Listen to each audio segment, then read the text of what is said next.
আমরা বিভিন্ন দিন বিভিন্ন রকম উৎসবে মাতোয়ারা হই, উৎসব মেজাজে থাকি, ভালো লাগে। উৎসব কার না ভালো লাগে, কিন্তু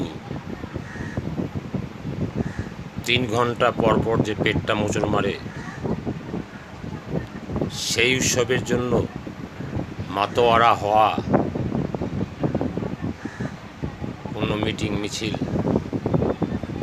কোনো জাদু দেখতে পাওয়া যায় না। আজ এই সমাবেশ, কাল ওই সমাবেশ, কিন্তু 3 ঘন্টা পর পর পেটটা যে মোচড় মারবে, তার সমাবেশটা আমি কোথায় দেখছি? সেটাকে তো আমার নিজেকে অর্জন করতে হয়, কেউ দেয় না।